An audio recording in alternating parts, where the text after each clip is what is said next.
Comparison. ஒரு குழந்தைய இன்னொரு குழந்தையோட கம்பேர் பண்ணுற பேரண்ட்டா? அப்போ உங்களுக்காக தான் இந்த வீடியோ. நீங்கள் ஒரு குழந்தைய உங்கள் குழந்தையிலேயே இன்னொரு குழந்தையோட கம்பேர் பண்ணாலும் சரி, இல்லை வெளியே இருக்க குழந்தையோட கம்பேர் பண்ணாலும் சரி, தயவு செஞ்சு இனிமேல்பட்டு கம்பேர் பண்ணாதீங்க. அதுவும் இப்போ ட்ரெண்டாக என்ன தெரியுமா சொல்கிறாங்க, கம்பேர் பண்ணுறது எதுக்குன்னா மோட்டிவேஷனுக்காக. அவனை மாதிரி பண்ணணும், இவனை மாதிரி நீ வரணுன்றதுக்காக, நான் மோட்டிவேட் பண்ணுறதுக்காக தான் கம்பேர் பண்ணேன்னு சொல்கிறாங்க. தயவு செஞ்சு இதை மட்டும் ரிப்பீட் பண்ணவே பண்ணாதீங்க. ஏன்னா ஒன்ஸ் கம்பேர் பண்ணும்போது ஒரு குழந்தையுடைய கான்ஃபிடென்ட் லெவல் வந்து குறைஞ்சி போகுது. இன்னொன்று பார்த்தீங்கன்னா, இந்த இடத்துல இருந்து தான் அந்த குழந்தைங்களுக்கு வெறுப்பு, கோபம், அதே நேரத்தில் ஒரு தனிமை வேணுன்றது, ஒரு இன்ஃபியாரிட்டி காம்ப்ளெக்ஸ், இது எல்லாமே அங்கேருந்து தான் ஸ்டார்ட் ஆகுது. இது எல்லாத்துக்குமே காரணம் அடிப்படையில் பார்த்தா பேரண்ட்டாக தான் இருக்கும்.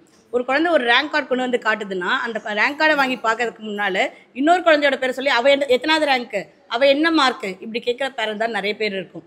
இது வந்து அந்த குழந்தைய சொல்லி நம்ம குழந்தைய பூஸ்ட் பண்ணுறதா நம்ம நினைக்கிறோம். ஆனால் அந்த இடத்துல நம்ம குழந்தைய வந்து தாழ்வு மனப்பான்மையோட உச்சத்துக்கு கொண்டு போகிறோன்றதை நம்ம மறந்துடுறோம். Don't compare your kid with any one.